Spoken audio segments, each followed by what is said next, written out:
Buongiorno, bentrovati a Io Compro Siciliano Live. Anche oggi siamo pronti ad una giornata un po' particolare e sarà un venerdì speciale. Intanto diamo il benvenuto a Giorgio Lupo perché il venerdì è il giorno della nostra rubrica Letto e Sottoscritto, ma oggi è anche venerdì 23 aprile, quindi oggi è la giornata del libro. Giorgio. Giornata mondiale del libro, quindi auguri a tutti coloro che amano i libri, li scrivono, li leggono, anche a quelli che li mettono sotto il piede sbagliato del tavolo, insomma, ciascuno ne fa l'uso che... Conoscendoti, conoscendoti un po', secondo me tu quando hai pianificato con Davide Morici, prima ancora che ci conoscessimo, l'avvio di questa rubrica, hai guardato il giorno sul calendario della giornata mondiale del libro, hai visto che sarebbe caduto di venerdì e hai detto: perché non la facciamo di venerdì questa rubrica? Sì, Così diciamo, poi sapevi che sarebbe andata a parare nella non sono giornata. arrivato a questo livello patologico di programmazione, però effettivamente avrei potuto pensarci. Invece un'altra cosa che avrai notato con la barba lunga. Allora, dovete sapere che, magari non si vede, però per me è lunga. Vabbè.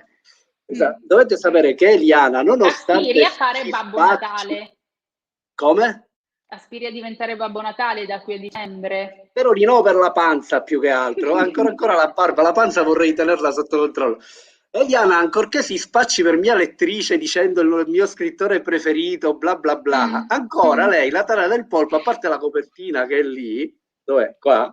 Lei non ha idea di quale sia il contenuto. Allora io ho fatto una specie di voto che mi lascerò crescere la barba fino a quando Eliana Chiavetta non avrà letto il mio libro. Ma non E ho uno scoop. Aspetta, non ho finito. Ho uno scoop e me lo sono preparato. Ho uno scoop di come sarò io tra qualche tempo in attesa che Eliana legga il mio libro. Eccolo qua. Quindi con una specie di barba di un paio di metri. Vabbè, finita questa sai che faccio per ripicca? Prima di leggere il tuo, leggo il nuovo libro di Giusy Sciacca. Fai bene, fai bene. Facciamo così, E quindi così diamole ti il do benvenuto. il tempo di far crescere la barba lunghissima per nel frattempo introdurre la prima ospite di quest'oggi, e tra l'altro oggi sarà una puntata interamente dedicata ai libri proprio per celebrare, quindi incontreremo prima Giusy e le 20 donne che l'accompagnano, perché in realtà sono loro 20 più Giusy 21, sei pronto? Sì, più te, 22, io 22. beato tra le donne, io sto benissimo, mi sono messo la giacca apposta per essere un po' più presentabile. Per essere un po' più elegante, e sì, che questo racconto che faremo alla fine ci porterà anche in questo universo un po' particolare. Eccola Giusy. Ciao Giusy. Ciao, buongiorno, bentrovati. Bentrovati, ciao. Un libro fresco di uscita, quello di Giusy. Eccolo. Oggi fa una settimana. Sì. Esatto, sì, è vero, una settimana esatta. Verità è il titolo del libro di Giusy Sciacca. Lo vuoi presentare tu, Giorgio? Perché oggi già lo stavi facendo entrare nella diretta, eri tu lì con tutti gli ospiti e io buttata nel dimenticatoio. Quindi fai tu, visto che mi stai fregando il posto e non se ne parla. Sì. Diciamo che non riuscirei neanche se ci provassi 20 anni di seguito a essere bravo. Dai. Vediamo, la barba ti dà forza. Allora, Giusy, vabbè, è un grande piacere averla perché oltre che essere una scrittrice è anche una di quelle figure che è fermento culturale nei luoghi dove lei si muove, e questa è la cosa secondo me più di rilievo. Lei si occupa dei blog, si occupa di antologie interessanti, molto interessanti, dove ha raccolto scrittori di primo livello, ed è scrittrice teatrale e scrittrice di racconti di racconti molto particolari come quelli presenti in Verità. Prego, c'è una mano alzata, prego. Ma tu lo sai che lei ha anche una seconda vita, che forse è la prima. Forse è la prima. Sì, certo, controllora di volo. Controllori di volo. Quanti scrittori controllori di volo donne conosci, Giorgio? Io in generale controllori di volo non ne conosco, poi donne è un'accezione in più. Cioè, nel senso, assolutamente. hai cominciato bene a Ho conoscerli, cominciato dal con top, un'eccezione, perché insomma esatto, ho non siamo cominciato molti. dal top della categoria Non- praticamente. per carità, no, però nel senso sicuramente non siamo tantissimi e le donne siamo ancora per poco una percentuale inferiore rispetto ai colleghi, ma è un settore anche diciamo in netta crescita sul fronte femminile. Bravissimo. Giussi, secondo me, ha messo un po' della sua forza e della sua unicità nella scelta, nel filtro attraverso il quale ha trovato le storie di 20 grandissime siciliane, che hanno tutte una particolarità propria, ma vorrei che fosse Giussi a spiegarci, a mostrarci questo progetto, che è un progetto molto particolare. Sì, in realtà come dice, è particolare probabilmente proprio già nella sua nella struttura, no? Se vogliamo parlare proprio da un punto di vista, parlare veramente di una parte un po' più tecnica, è quello di il mio tentativo è quello di coniugare la divulgazione con la narrazione e quindi c'è un'impronta di tipo saggistico, però non voleva essere una saggistica propriamente detta e quindi in qualche modo, diciamo, più seria, tra virgolette, nel senso volevo anche dare l'evasione, quindi la possibilità di viaggiare attraverso le emozioni, immedesimandomi in 20 donne che ho scelto, all'interno ognuna appartiene a una pagina della storia della Sicilia, perché è così ricca e credetemi è stato difficile anche andare a pescarle una per una e a selezionarle, perché sono la componente femminile, io quando dico la Sicilia è femmina, e ci credo fortemente. Ma è femmina lungo tutta, è nella sua genetica, è nel DNA e questa cosa lungo la nostra storia si è vista, ecco. È Ho curioso anche letto, immaginare come tu possa avere fatto i casting di queste donne siciliane, perché la Sì, è storia vero. ti avrà offerto una quantità di personaggi, di figure innumerevoli, quindi alla fine hai dovuto concentrarti, hai fatto una selezione, hai guardato il territorio, come hai fatto a mettere su questo mix?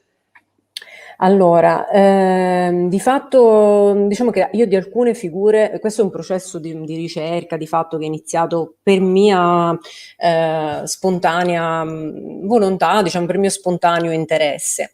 Però al di là, di questo poi, c'erano proprio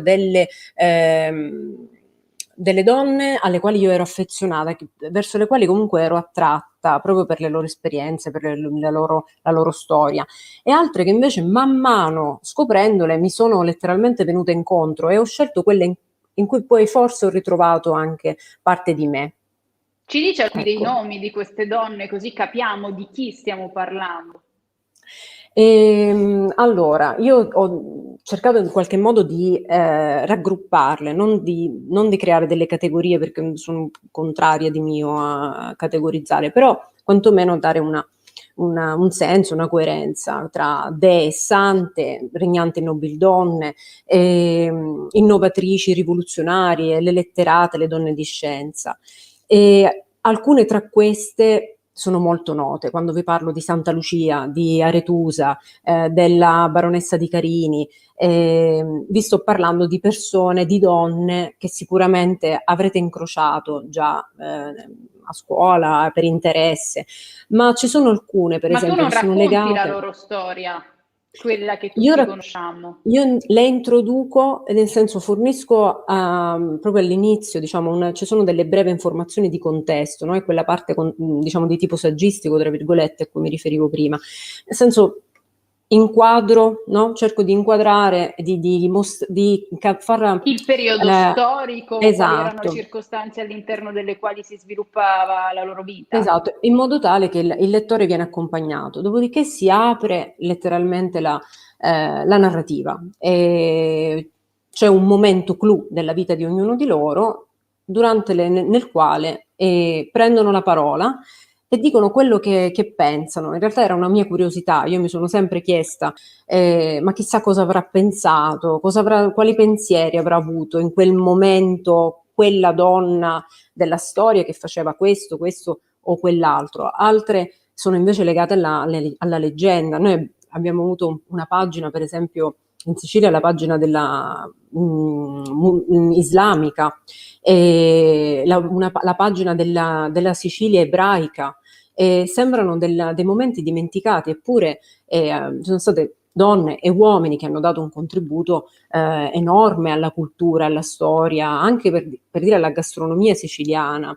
E Cleopatra di Sicilia appartiene a una di queste pagine, no? E quindi Cleopatra di Sicilia, molte altre, ho cercato di recuperarle tramite ricerca. Per esempio, la prima divorziata in assoluto è stata una catanese.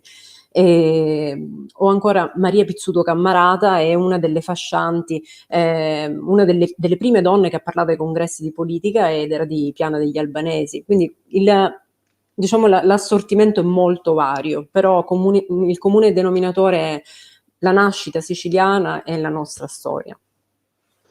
Giussi, una domanda al volo, se riesci in 30 secondi a rispondere così, anche perché abbiamo... guarda, intanto stiamo vedendo anche la copertina, ce la puoi fare vedere? Lo dico a Nicolò in regia mentre c'è la domanda, così si memorizza anche questa copertina. Quale grande donna sicola quale sei? E quindi potenzialmente potresti essere una delle 20, potresti essere la 21esima donna presente in questo libro. A quale di queste 20 ti senti di somigliare di più e perché? Diciamo che in ognuna di loro c'è Se un po' di potessi me. sceglierne Però una, scegliendone secondi. Così al volo direi Costanza. Costanza di Sicilia, nel momento in cui lascia la Sicilia via mare, e quello struggimento, diciamo, lo strazio dell'allontanarsi dalla propria terra. Sì, io là mi ritrovo moltissimo.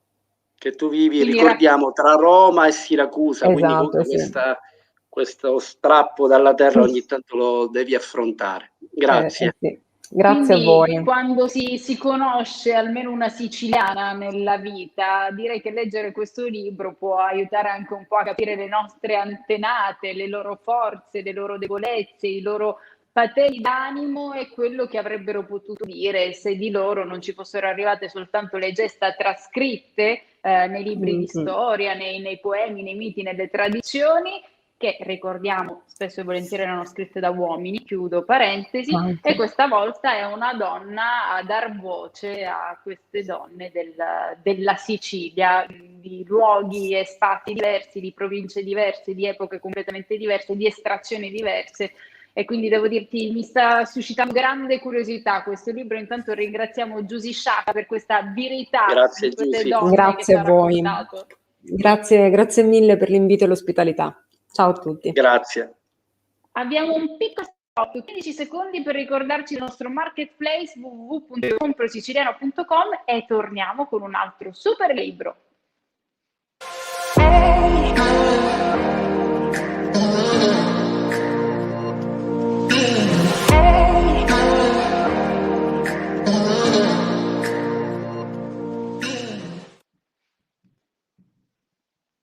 Continuiamo la nostra staffetta, Giorgio, lo so, eravamo in 22, non valeva una sfida impari, quindi mi sa che 1-1 ti spetta. Ora ritorni in minoranza, almeno numerica, perché poi per il resto non c'è gioco, quindi non c'è partita con te, però almeno numericamente sei in minoranza. Quindi facciamo entrare il prossimo ospite? Sì, Mario Liberto. Ciao Mario, ben arrivato. Buongiorno a tutti, ciao a tutti. Salve. Mario, carissimo amico, è un grandissimo divulgatore della tradizione gastronomica siciliana, a cui ha dedicato, tra l'altro da dottore agronomo qual è, quindi in maniera competente oltre che appassionata, numerose pubblicazioni. Oggi in questi pochi minuti ci faremo raccontare qualcosa intanto legata a una delle sue pubblicazioni, per poi passare a un alimento che è stato oggetto dell'ultimo suo nato, ne parleremo. Io sono stregata da quel titolo, quindi vai con la prima domanda e poi ci lanciamo su quel titolo lì. Qui abbiamo la cucina dei Monsun e il regno delle due Sicilie. Wow. Sì, sì, sì, Era buona la cucina molto, è dei Monzù, Mario? uno scrigno di storia, no? Mentre adesso vanno di moda i vari Gli chef, Cracco sì, e sì. Barbieri, noi avevamo i Monzù. E proprio Chi erano rispetto più ai Monzù, bravi? Mario, Scusatemi, ma che esperto, tu guardando una puntata di MasterChef, se ti è mai capitato, o studiando i documenti dei Monzù, chi è che faceva o fa cose più buone? Nessuno, perché quella era una cultura tutta innovativa per certi versi. Cioè, basta pensare che questi chef nascono alla corte francese dei Borbone e successivamente per una serie di vicende si trasferiscono prima a Napoli nel Regno delle Due Sicilie, prima a Napoli e poi a Palermo. Questa identificazione della cucina così dei Borbone di quell'epoca dovete pensarla come una qualcosa di rivoluzionario per quei tempi, perché fu il salto tra una cucina medievale, quindi fatta potremmo dire di spezie, di componenti piuttosto complessi, grassi, passò a una concezione di cucina molto più leggera, molto più semplice e quindi diventò quasi l'emblema per la Francia che non aveva solo l'immagine legata all'enogastronomia, ma anche agli aspetti culturali che sono stati davvero particolari. Basta ricordare, diciamo, la figura di Luigi XIV che rappresentava un po' il periodo storico per eccellenza.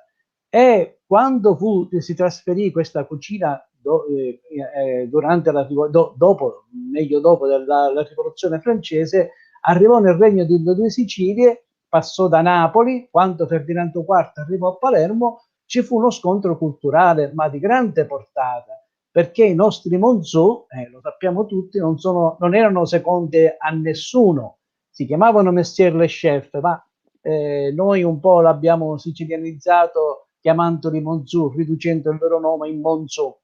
Era più pratico, ma si addice un po' al nostro modo di vedere, perché noi siciliani siamo sempre così capaci di ridurre sempre i nomi inglesi o francesi o stranieri, li sicilianizziamo, quindi diventano amichevolmente Monzù. E questi Noi siamo Monzù, affettuosi, anche con le parole appunto, lo siamo dobbiamo affettuosi, sì, dimostrare. sì, sì, sì. Questi Monzù naturalmente diedero vita a uno scontro a tutti gli effetti, perché noi non eravamo secondi a nessuno. D'altronde, cosa poteva impensierire un piatto che poteva venire con i pisellini, che era una delle cose più attraenti, che erano di Luigi XIV, quando si incontrava con una pasta incaciata, pasta con le sarde siciliane, lo scontro era inevitabile, ma ci fu veramente uno scontro culturale. E i Monzù, come sempre, e soprattutto i gastronomi siciliani, che hanno sempre mediato questa cultura internazionale, questa cultura tra l'Occidente e l'Oriente, seppero per certi versi amalgamarla, dando vita a una cucina che aveva il meglio di quella cucina araba, normanna, che avevamo avuto del passato, romana anche, perché no, con una cucina che era un po' del nord Europa. Si creò uno scontro culturale che diede vita poi a una cucina che ancora oggi è presente e che è stata una maniera potremmo dire, di caratterizzare quella cucina dei Monzù che, ahimè, rischiamo di perderla perché stiamo perdendo un po' il buon gusto, la cucina slow, i sapori che sono compromessi un po' da questa nuova cucina che, ahimè, Lo dico io, globalizzata. meno fast food internazionale, più tradizione. Ma so che Giorgio Esatto, Lupo ha esatto. una passione per un alimento in particolare, che è protagonista dell'ultimo scritto di Mario Liberto. sì, tra Il l'altro titolo è qualcosa di eccezionale. ora il titolo a memoria non me lo ricordo, il contenuto Non sì. è legumi Oh, sostenibili? fallo vedere, ecco, legumi Legumi sostenibili. sostenibili. Sì, proprio rispetto a quest'ultima cosa che hai detto tu, Mario, di recuperare e di trattenere il buono che la tradizione ha tramandato. Ci parli di questo tuo ultimo lavoro Sì, relativo proprio a questo è alimento? è un po' il recupero dei legumi. I legumi considerateli come il primo alimento che era a disposizione dell'uomo. Prima di arrivare all'uomo c'erano i legumi. E Sono convinto che quando l'uomo non ci sarà più, ci saranno sempre i legumi. Legumi e cereali hanno un po' accompagnato tutta la vita dell'uomo sulla Terra. Ed è stato un elemento salutare, perché, lo dice il proverbio stesso, o viene identificato come la carne dei poveri, proprio a significare l'importanza che aveva, che non era solo sotto l'aspetto agronomico, perché in genere il legume viene considerato come una pianta che è miglioratrice del terreno. Dopo il grano, che è diciamo, impoverisce il terreno, il legume lo arricchisce nuovamente, soprattutto di azoto. E diventano, diciamo, degli alimenti di grande portata. Ma dobbiamo considerare che i legumi sono sostenibili, solidali, facilmente producibili, conservabili, trasportabili. E poi soprattutto il futuro, che è a rischio, nel senso che è difficile poter avere o continuare con questo tipo di alimentazione che abbiamo oggi, cioè a base di carne o di pesce. Poi considerate per esempio che per fare un chilo di manzo occorrono 13.000 litri di acqua, invece per i legumi occorrono soltanto 50 litri. Quindi in una nuova impostazione mondiale strategica che stiamo andando così a presentare, l'altro giorno è stata proprio la giornata, ieri la giornata della terra, oggi andiamo ad evidenziare appunto questo problema, che ci occorrono delle piante che siano sostenibili. La sostenibilità dei legumi, diciamo, che è eccezionale. E poi è solidale. Io ricordo Io una voglio frase leggere bella. anche un messaggio prima di questa frase, perché giravano Sì. tanti messaggi di saluti. Mi fermo sul messaggio di Roberto Mistretta, che è stato nostro ospite la scorsa settimana, che saluta e dice: Mario Liberto è un eccellente scrittore che coniuga il piacere della lettura all'enogastronomia dell'isola. Il piacere di ascoltarlo è pari alla sua modestia. Roberto è un carissimo amico, un carissimo amico. Ti ho interrotto su una frase che sarà la citazione con la quale potremo salutarci. Sì, sì, proprio Papa Francesco, quando parla proprio di legumi, in una circostanza particolare, era in Brasile, nelle favelas di Borgica, dice che si può aggiungere acqua ai fagioli, e proprio con un significato che sono alimenti sicuramente solidari, perché aggiungendo qualche poco d'acqua in più si può sicuramente aumentare la possibilità di fare mangiare qualche altro. Quindi, oltre, diciamo, alla sostenibilità, sono alimenti solidari. Grazie Mario Liberto. Noi Grazie, Giorgio, questa Mario. puntata abbiamo Grazie. affrontato temi completamente diversi. Intanto ricordiamo ancora una volta, legumi Sì, ma sostenibili. Mi piace sì, concludere col titolo di quest'ultimo testo. questa è la bellezza dei libri, no? Che sono poi finestre su mondi, e ogni scrittore porta con sé il proprio mondo, ed è la bellezza di questo nostro appuntamento del venerdì. E ringraziamo Mario che ci ha Grazie, fatto grazie a fare voi. un passo nella consapevolezza gastronomica, che oggi ha un valore etico molto molto importante in un mondo come quello attuale. E mettete a bagno un po' di legumi, che siano un po' di lenticchie, di fave o qualcos'altro, vedere stasera di cenare così. Possibilmente legumi siciliani. Assolutamente. Esatto. Fatemi sottolineare solo un Assolutamente. aspetto soltanto. Noi importiamo quasi 300.000 quintali l'anno di legumi, quindi con un esborso nella bilancia nazionale davvero esosa. Sei nel regno del made in Sicily dentro Io Compro appunto, Siciliano Live. Fino all'altro giorno parlavamo di lenticchie verdi siciliane, quindi anche sul nostro marketplace se ne trovano realizzati da produttori siciliani, per cui l'invito è quello. Ci salutiamo, ricercate su www.iocomprosiciliano.com e cercate dei legumi che sono già loro sostenibili. Grazie ancora Mario Liberto, a presto. Grazie a voi tutti, grazie. Arrivederci. Grazie. Ciao, arrivederci. Giorgio, siamo in ritardissimo. Buona giornata del libro, buon onomastico. Grazie. A te e a tutti, Giorgio e Giorgia. Arrivederci solo a venerdì prossimo con Salvo Toscano, scrittore in gambissimo, Newton Compton, sicilianissimo, famosissimo. Lo incontreremo venerdì. Grazie Giorgio, grazie Nicolò Acquisto dalla nostra regia, alla nostra Marzia Monreale, a tutto il team di Io Compro Siciliano e soprattutto grazie a voi che ci seguite numerosissimi come sempre e un grandissimo buon weekend.